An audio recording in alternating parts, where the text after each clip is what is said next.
Student, स्वागत है आपका भेट एकेडमी में। चलिए स्टार्ट करते हैं पार्ट नंबर 2। इससे पहले वीडियो में हमने समझा था केमिकल रिएक्शंस क्या होती हैं। एक बार रिवाइज करवा देता हूं। हमने पढ़ा क्या क्या था। फिजिकल चेंजेस के बारे में पढ़ा है, केमिकल चेंजेस के बारे में पढ़ा है, केमिकल रिएक्शन क्या होती है, केमिकल रिएक्शन के इंडिकेटर्स क्या क्या है आपको पता चल सकता है। 4 इंडिकेटर्स होते हैं। अगर टेम्परेचर में चेंज आ रहा है, गैस में इवोल्यूशन ऑफ अ गैस हो रहा है, गैस निकल रही है, स्टेट चेंज हो रही है, कलर चेंज हो रहा है, तो हमें पता चला था कि केमिकल रिएक्शन होती है। इस वीडियो में हम बात करने वाले हैं केमिकल इक्वेशन के बारे में कि केमिकल इक्वेशन क्या होती है और उसके बारे में पढ़ने वाले हैं। तो उससे पहले मैं आपको बताता हूं, हमने मैग्नीशियम वाला एक्सपेरिमेंट किया था। मैग्नीशियम रिबन ली थी, उसको जलाया था। तो जैसे ही आप मैग्नीशियम रिबन को जलाते हो तो मैग्नीशियम ऑक्साइड मिलता है। अब यहां पर सिंबल्स आप सोचिए, आपके पास पहले था क्या, मैग्नीशियम था, मैग्नीशियम की रिबन थी, तो मैग्नीशियम आपके पास था, आपने जलाया। और मैंने आपको बताया था किसी भी चीज को जलाने के लिए, किसी सब्सटेंस को जलाने के लिए ऑक्सीजन की जरूरत होती है। मतलब आपके पास ऑक्सीजन गैस भी थी। तो मैग्नीशियम और ऑक्सीजन आपने लिया था और आपको क्या मिला, सिर्फ व्हाइट पाउडर। और उस व्हाइट पाउडर को हमने बोला था मैग्नीशियम ऑक्साइड। तो जो हमने लिए थे, जो सब्सटेंसेस हमने लिए थे, उनका मैं नाम लिख देता हूं। फर्स्ट था मैग्नीशियम, मैग्नीशियम, और कौन सा लिया था हमने, ऑक्सीजन। तो मैग्नीशियम प्लस ऑक्सीजन हमने लिया था।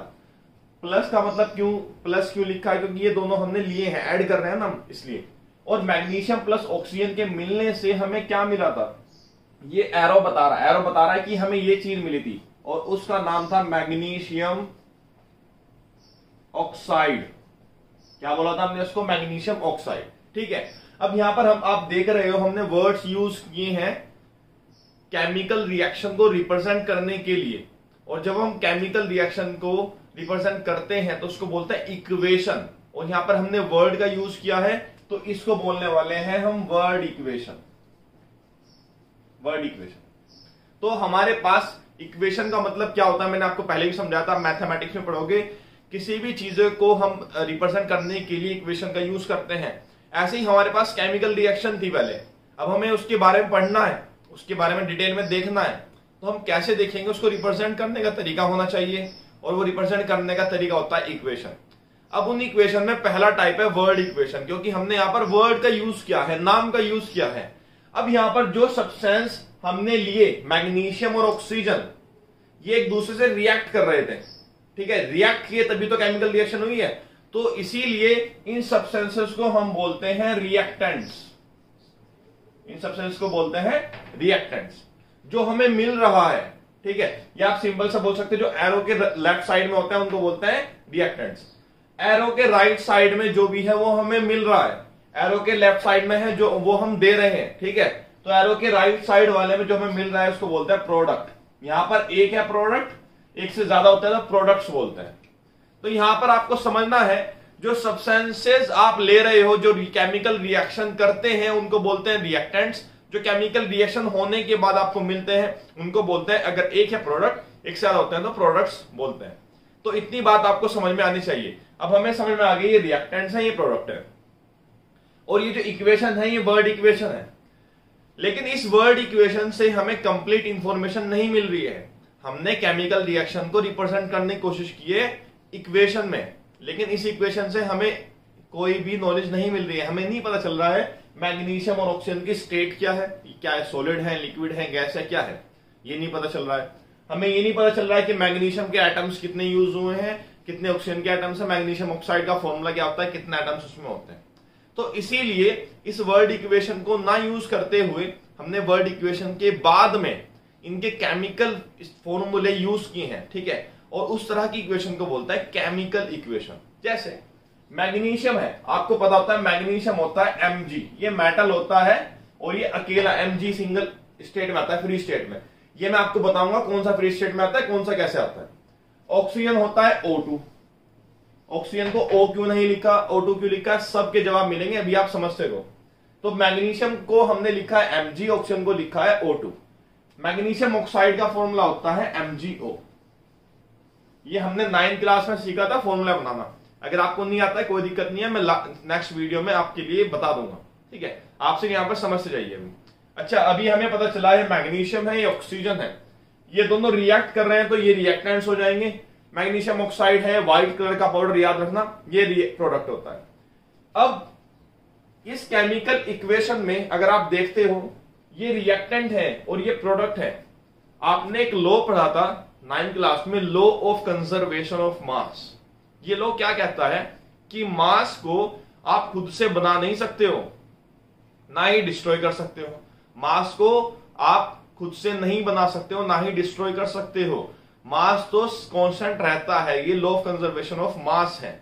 ठीक है, मास can neither be created nor be destroyed, इसको हम बोलते हैं law of conservation of mass. अब यहां पर क्या हो रहा है, अगर हमने एरो के लेफ्ट साइड वाले कौन सब्सटेंसेस हैं जो हमने लिए हैं, यहां पर हमने 1 mg लिया है, mg का मतलब 1 है, तो हमें 1 mg मिला, सही है, ठीक है, फाइन। यहां पर ऑक्सीजन कितने, ऑक्सीजन के कितने एटम्स लिए हैं, 2 लिए हैं, लेकिन यहां पर ऑक्सीजन का 1 एटम मिल रहा है, तो 1 एटम गया कहां पर गया है, इस केमिकल इक्वेशन में 1 एटम गया कहां, मतलब ये बैलेंस नहीं है। जब आप वेट करने, आप कोई सामान लेने के लिए जाते हो तो तराजू होता है, वेइंग बैलेंस। एक साइड में मान लीजिए आपने 1 किलो कोई सामान लेना, 1 किलो चीनी लेनी है, तो 1 किलो का वेट रखते हैं, इधर रखते हैं चीनी। जब तक वो सेम लेवल पर नहीं आ जाते, हमें नहीं पता चलता कि 1 kg का वेट है। तो ऐसे ही यहां पर ये बैलेंस नहीं है, उसको बोलते हैं बैलेंस। तो इस तरह की रिएक्शंस को बोलते हैं अनबैलेंस केमिकल इक्वेशन। ठीक है, अब इस तरह की इक्वेशंस को बैलेंस करने के लिए जो मेथड लगता है उसको बोलते हैं बैलेंसिंग। जब इक्वेशन बैलेंस हो जाती है, उस तरह की इक्वेशन को बोलते हैं बैलेंस केमिकल इक्वेशन। इतना आपको ध्यान रखना है, ठीक है। अब केमिकल इक्वेशन की मैं आपको डेफिनेशन बताता हूं। केमिकल इक्वेशन क्या है, एक मेथड है रिप्रेजेंट करने के लिए केमिकल रिएक्शन को। केमिकल रिएक्शन जो हो रही है उसको रिप्रेजेंट करने के लिए कोई ना कोई तो मेथड होना चाहिए, उस मेथड को बोलते हैं हम केमिकल इक्वेशन। तो सिंपल है, the method to represent a chemical reaction is known as chemical equation, उसको बोलते हैं केमिकल इक्वेशन। अब यहां पर आपने समझा केमिकल इक्वेशन के बारे में कि हमने उसको रिप्रेजेंट तो कर लिया है, ये बैलेंस क्यों नहीं है। आपसे पूछता है कि इक्वेशन बैलेंस क्यों होनी चाहिए, क्योंकि मास को आप क्रिएट और या डिस्ट्रॉय नहीं कर सकते हो, इसीलिए इक्वेशन को क्या होना चाहिए, बैलेंस होना चाहिए। ठीक है, अब यहां पर आप एनसीईआरटी क्वेश्चन है, आप उसका आंसर भी लिख दोगे। यहां पर आती है बात इस इक्वेशन को बैलेंस कैसे करें। अब सिंपल सी इक्वेशन है, पहले इसको बैलेंस करके बताता हूं मैं आपको। ये ऑक्सीजन है। अच्छा, अगर हम इनके स्टेट के बारे में बात करते हैं, मैग्नीशियम रिबन थी तो हम ब्रैकेट में लिखते हैं S, सॉलिड थी तो S लिख दिया। ऑक्सीजन गैस होती है तो ब्रैकेट में लिख देते हैं G। MgO व्हाइट पाउडर मिला था, आपको पाउडर था तो सॉलिड मिला है।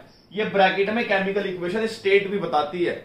S है तो सॉलिड, L है तो लिक्विड, G होता है गैस, और AQ मतलब एक्वस। एक्वस का मतलब क्या होता है, कोई भी सब्सटेंस है उसको आपने पानी में घोला हुआ है, ठीक है, उसको बोलते हैं एक्वस। एक्वस, आपने एक्वा सुना होगा, एक्वा का मतलब होता है वाटर। तो वाटर में कोई भी चीज को डिसॉल्व किया हुआ है, आपने किसी सब्सटेंस को डिसॉल्व किया हुआ है, उसको बोलते हैं एक्वस। ठीक है, 4 आपको दिखाई देंगे ब्रैकेट में लिखे हुए, इससे पता चलता है स्टेट का।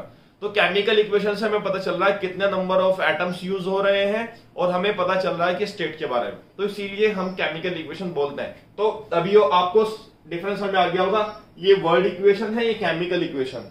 अभी तक सिर्फ हमने चैप्टर का नाम समझा है, केमिकल रिएक्शन क्या होती है और केमिकल इक्वेशन क्या होती है। अब बैलेंस करते हैं। लेफ्ट साइड में कितने एटम्स हैं, ऑक्सीजन के 2 एटम्स हैं। यहां पर कितने एटम्स हैं, 1 है। एक बात समझने की कोशिश करो, जब आपने व्हाइट पाउडर लिया था तो उस पाउडर में से आप एक पार्टिकल बिठाओगे तो वहां पर वो क्या दिखाई देगा आपको, MgO।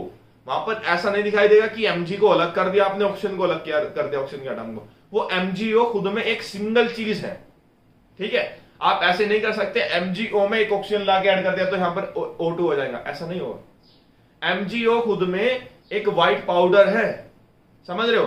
तो MgO सिंगल चीज है, उसको आप ऐसे बीच में से काट नहीं सकते हो। तो हमें क्या करना पड़ेगा, यहां पर MgO में एक ऑक्सीजन या आप मैग्नीशियम ऐड नहीं कर सकते, आपको एक MgO और लाना पड़ेगा। यहां पर 1 MgO, जब आप दूसरा MgO लाओगे तो यहां पर 2 MgO हो जाएंगे। तो ऑक्सीजन के एटम कितने हो गए हैं, 2। मैग्नीशियम के एटम कितने हैं, यहां पर मैग्नीशियम के एटम भी कितने हो गए हैं, 2। लेकिन यहां पर इसमें कितने हैं, लेफ्ट साइड में रिएक्टेंट साइड में कितने हैं, 1 है, तो यहां पर आपको 2 पुट करना पड़ेगा। तो ये सिंपल सी इक्वेशन बैलेंस्ड हो गई है। इस तरह की इक्वेशन को बोलते हैं बैलेंस्ड केमिकल इक्वेशन। और आप केमिस्ट्री पढ़ोगे chapter number 1, chapter number 2 up to 5, ठीक है, 4 तक तो आपको केमिकल इक्वेशंस पढ़नी है। उस केमिकल इक्वेशंस में आपको बैलेंसिंग आनी चाहिए, मेन चीज है। सभी इक्वेशंस को आपको बैलेंस ही लिखनी है। अब समझते हैं, यहां पर एक बार और समझते हैं। ऑक्सीजन के एटम 2 थे, यहां पर ऑक्सीजन का एटम 1 था, तो हमने यहां पर 2 की मल्टीप्लाई कर दी है। 2 की मल्टीप्लाई आगे करेंगे, बीच में नहीं करेंगे ऐसे, क्योंकि आपको एक एमजीओ खुद से उठा के लाना है। तो 2 एमजीओ हो गए। ऑक्सीजन के एटम्स कितने हो गए? 2। मैग्नीशियम के एटम भी 2 हो गए हैं, तो 2 हमने यहां पर पुट कर दिया। ये बैलेंस हो गई है। एरो के लेफ्ट साइड में एटम्स, एरो के राइट साइड में एटम्स सेम है। Number of atoms in reactant equals to number of atoms in product. उस तरह की इक्वेशन को बोलते हैं balance chemical equation. I hope आपको समझ में आ गया होगा। एक एग्जांपल और लेता हूं मैं एनसीईआरटी का, प्लीज इक्वेशन की हेल्प से समझते हैं कि बैलेंसिंग कैसे करनी है। Magnesium plus oxygen gives magnesium oxide वाली रिएक्शन को हमने समझ लिया कि बैलेंस करते हैं। आप सिर्फ इस इक्वेशन को देख लो, ठीक है, इस इक्वेशन को समझ लो, आप सभी एनसीईआरटी क्वेश्चंस कर लोगे।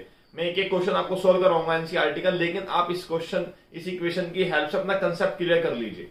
यहां पर इस इक्वेशन को देखते हैं। सबसे पहले ये एरो है आपका, एरो के लेफ्ट साइड में आपको क्या दिए गए हैं? रिएक्टेंट्स। एरो के राइट साइड में क्या होते हैं? प्रोडक्ट। तो यहां पर आपके पास सबसे पहले हम देखते हैं आयरन, Fe के कितने एटम है? यहां पर एक एटम है, सिर्फ सिंगल एक एटम है। और Fe के कितने एटम है? यहां पर 3 है। तो यहां पर हमें क्या करना है? इसको 3 लाने के लिए हमें 2 Fe और लाने पड़ेंगे, मतलब ये क्या हो जाएंगे? 3 Fe, ठीक है। तो हमने 3 लगा दिया है। अब Fe3 है, ठीक है, Fe क्लियर हो गया है। Fe, हाइड्रोजन, ऑक्सीजन, 3 तरह के एटम्स है इस इक्वेशन में, तो Fe हो गया बैलेंस्ड। हमने टिक कर दिया Fe के आगे। हाइड्रोजन देखते हैं, हाइड्रोजन 2 है, यहां पर हाइड्रोजन 2 है, हाइड्रोजन बैलेंस है। अब ऑक्सीजन को देखते हैं, ऑक्सीजन यहां पर 1 है, ऑक्सीजन है 4। तो ऑक्सीजन को यहां पर 4 करने के लिए H2O है, जैसे मैंने बताया था वाटर का मॉलिक्यूल, आप उसको काट नहीं सकते, तो हमें 3 अलग से H2O और लाने पड़ेंगे। तो यहां पर कितने हो जाएंगे? 4 H2O हो जाएंगे, एक पहले से ही था। तो 4 H2O है, 4 into 1, मतलब ऑक्सीजन बैलेंस हो गया है। ऑक्सीजन लेफ्ट साइड में और राइट साइड में ऑक्सीजन बैलेंस है। लेकिन अब आप देखोगे ये 4 की वजह से हाइड्रोजन बैलेंस नहीं हुआ, तो ये हाइड्रोजन को कट कर दो अभी, क्योंकि हाइड्रोजन यहां पर कितने हो चुके हैं? 4 into 2 8। अब आपको देखना पड़ेगा, अगर आप कोई भी वैल्यू पुट कर रहे हो, ठीक है, कोई भी बैलेंस कर रहे हो किसी सब्सटेंस को, तो उसकी वजह से दूसरे एटम में चेंजेस तो नहीं आ रहे हैं। अगर आ रहे हैं तो आप उसको सही करोगे। तो 4 into 2 यहां पर हुए हैं 8, तो ऐसे ही यहां पर इस हाइड्रोजन को आप बैलेंस कर दोगे 4 into 2, तो यहां पर ये हाइड्रोजन हो जाएगा बैलेंस, मतलब तीनों एटम्स बैलेंस्ड हैं। इस तरह की इक्वेशन को हम बोलते हैं बैलेंस केमिकल इक्वेशन। वीडियो को आपको शेयर करना है अगर पसंद आई हो। नेक्स्ट वीडियो में मैं आपको बताऊंगा वर्ड इक्वेशन से केमिकल इक्वेशन में कैसे कन्वर्ट करते हैं। आपको ये बताऊंगा कि किस तरीके से फॉर्मूलेस क्या होते हैं, बैलेंस कैसे करनी है। तो नेक्स्ट वीडियो आपके लिए बहुत ज्यादा इंपॉर्टेंट होने वाली है। वीडियो को लाइक करें, चैनल को सब्सक्राइब करें, शेयर करना मत भूलिएगा। अगर आपको कोई भी क्वेरी पूछनी है तो आप हमें इंस्टाग्राम पर फॉलो कर सकते हैं, भेट एकेडमी। भेट एकेडमी के नाम से आपको आईडी मिल जाएगी, डिस्क्रिप्शन में भी आपको लिंक मिल जाएगी। Thank you.